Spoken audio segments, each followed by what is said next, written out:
Our first question is asking if each pair of planes is parallel, perpendicular, or neither. What do you think we're going to do for this? The important thing to remember, here are my two planes. And you can see that a single plane can have direction vectors all over the place, pointing wherever you want, right? So thinking about direction vectors parallel to the plane, how helpful is that when you can turn them and they go everywhere?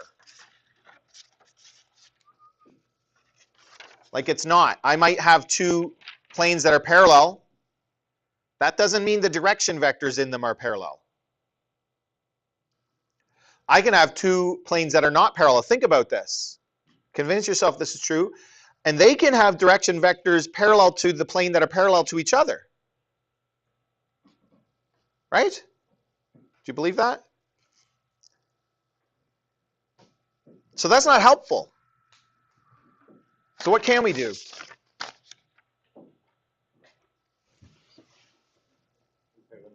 Compare the normals. What will be true if the planes are parallel? What will be true of the normals?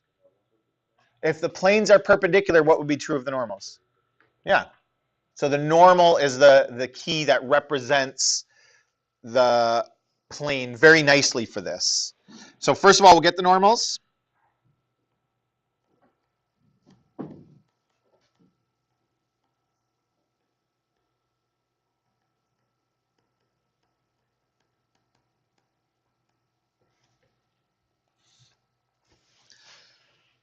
What do we do?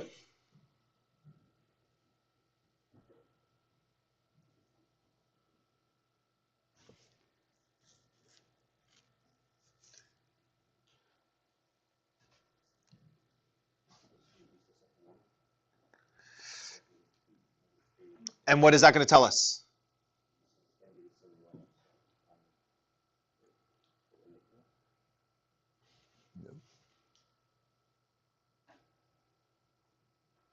Means they are parallel. One is a scalar multiple of the other. They're collinear or parallel. So I'm going to say it like this. -3 times n1 equals n2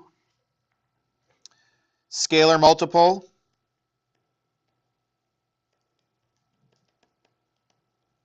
means collinear. You don't have to write this down every time. This is for our reference.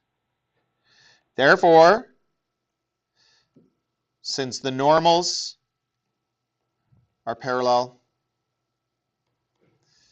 the planes are parallel.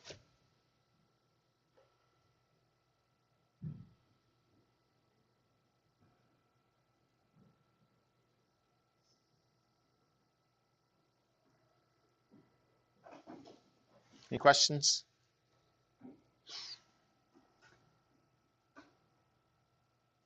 Easy enough, right? Oh, wait, I wanted to show that. Let's go back to that. So here is the first plane. Big deal. And there's its normal. Here's the second plane. And its normal is going the other direction. But they do look parallel. And the normals do look like they're going exactly away from each other, don't they? It's kind of hard to tell, but.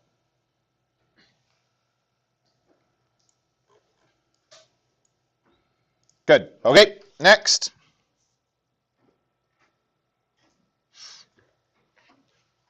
So same thing, you can go ahead and start.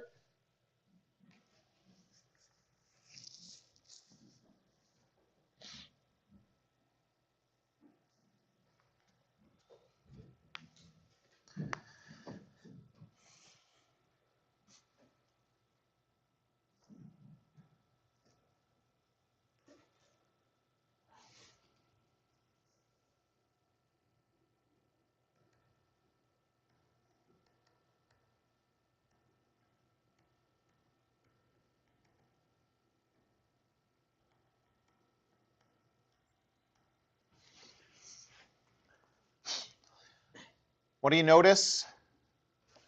They're not scalar multiples. They're not scalar multiples of each other. So we're going to say that like this. Yeah, not equal to k and 2. We're going to show it like that. There is no scalar that I can multiply one of them by to equal the other. Therefore, pi 1 not parallel to pi 2. Okay, so what do we do next? Seema? So now we're going to check to see if they're perpendicular. And so we're going to do what? Say that again? I don't think so. Dot product. Dot product is always for perpendicular. Don't confuse yourself about that. Have confidence with that. Dot product is always talking about perpendicular. Okay? So N1 dot N2.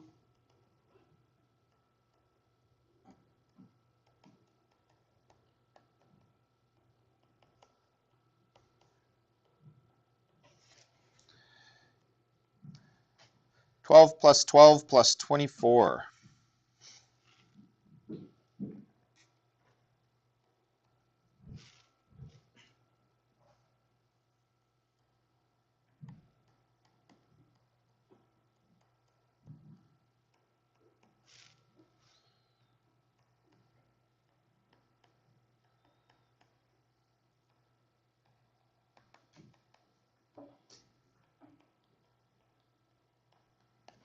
So they're neither parallel or perpendicular.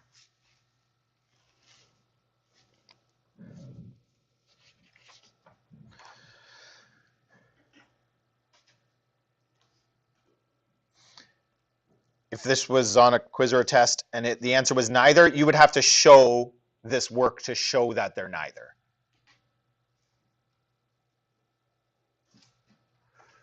If it's one or the other, you would just have to show the work required for that one. Easy enough?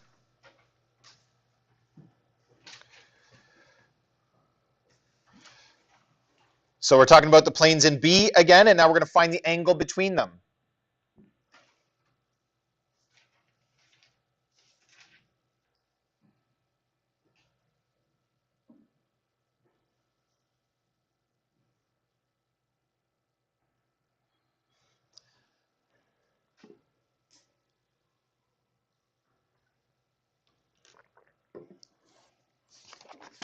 Again, take a look at my two planes.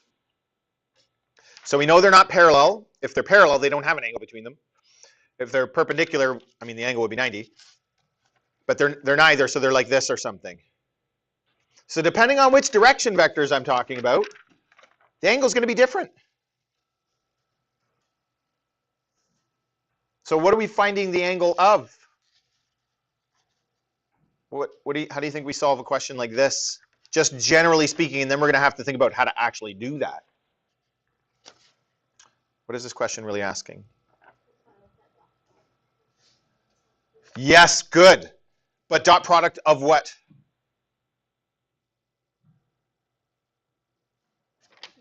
The normals. Okay, because that's what's going to represent the plane properly. So the dot product thing that we did is this. Right? That's what you meant?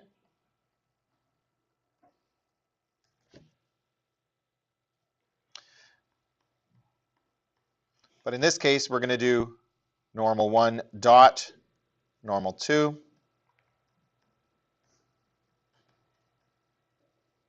Whoops, divide by the magnitudes.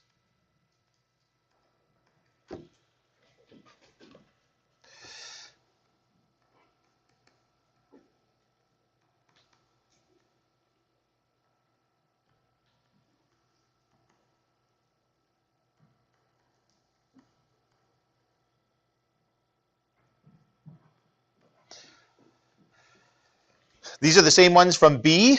We already took the dot product and we got 48. So we don't have to do that again.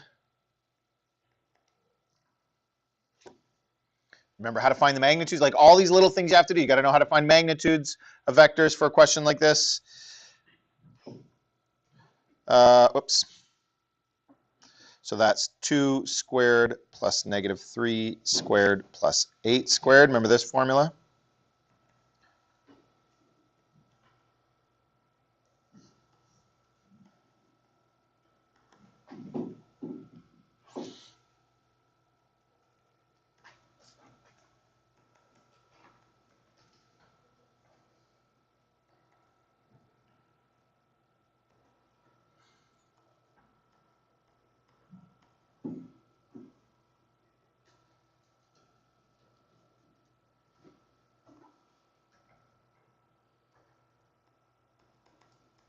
Okay, and you need your calculator for this. Put it in degrees, shift, cos.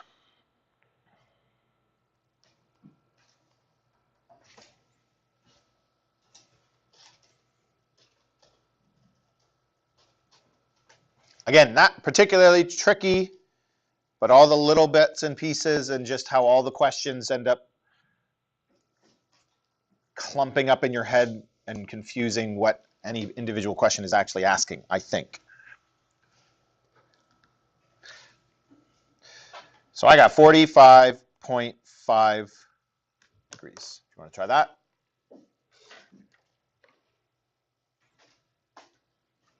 What does that one look like? So there's the two planes.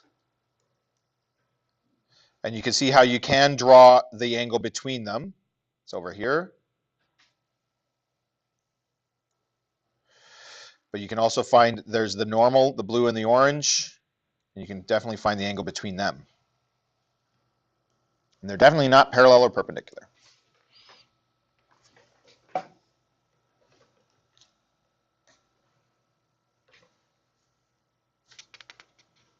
Okay. One more kind of question that sort of has two parts that are a little bit different. Again, this is very much more the same kind of thinking we've already done, but asked in a bit of a different way.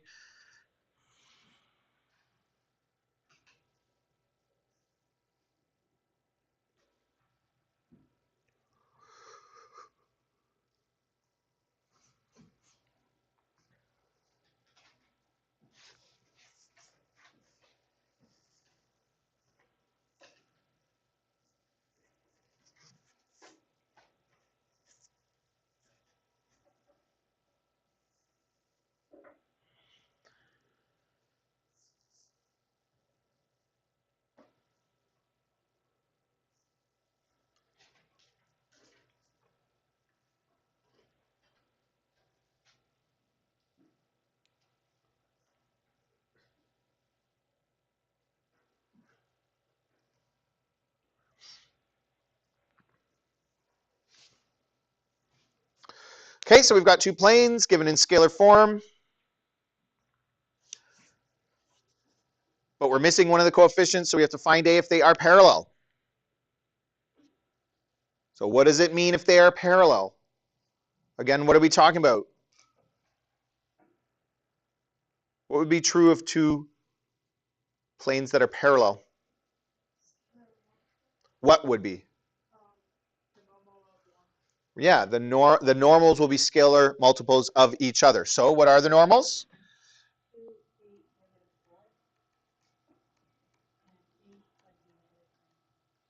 Good. Not 8, A, 20, and negative 10. So the first thing that might be a common question for people is, or something that you might think of, I hope you would think about it, what if the y's and the z's weren't proportional? You know what I mean by that? Then you couldn't do it. So if you're curious about that, the question has to be set up in such a way. Maybe we give you a b here instead, so then you can make everything work. I don't know. But if these weren't proportional to each other, there's nothing you could do to make that fit. So 2.5 times 8 or 2.5 times 4, negative 4, gives you the other one. That has to be true, okay? Because what it means is 2 over A, for it to be scalar multiples, equals A over 20 equals negative 4 over negative 10. So this has to be true. They have to be proportional. But then to solve it, I'm going to take the one with A and one of the other ones and solve it as a little equation.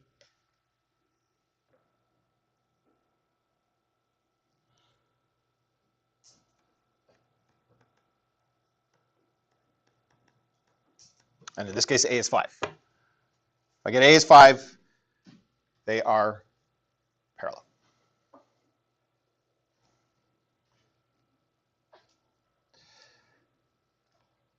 What's the operation that has to do with vectors being parallel to each other?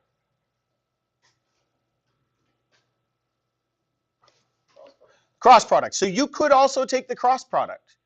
The cross product of two vectors that are parallel will equal the 0 vector. So you could use that idea and come up with a little equation like this again. And I think if you sort of examined that, you'd see it's almost identical to what we've done here. This is less writing. So a lot of people go to the cross product immediately, but generally we just sort of inspect and examine or make them into scalar multiples of each other. That's easier to do. Okay, and finally, what about if they are perpendicular? Dot product again. So this is what I mean, like you want to have that confidence that when it says perpendicular, it's talking about the dot product. And so what will be true? The dot product of the two normals will equal 0.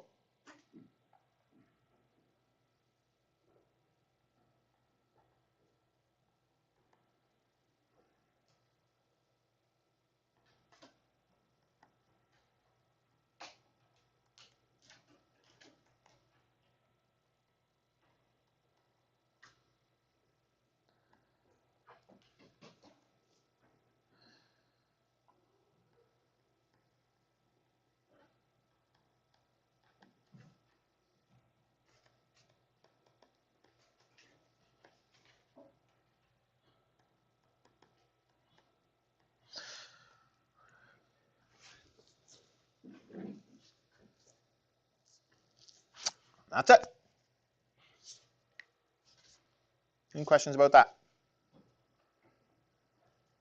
And there are a couple other questions in the practice that are, like, again, different that make you think. So those are the ones that you really want to make sure you're doing and thinking about and getting to be ready. All right. So that's most of the rest of the worksheet, same worksheet from the other day.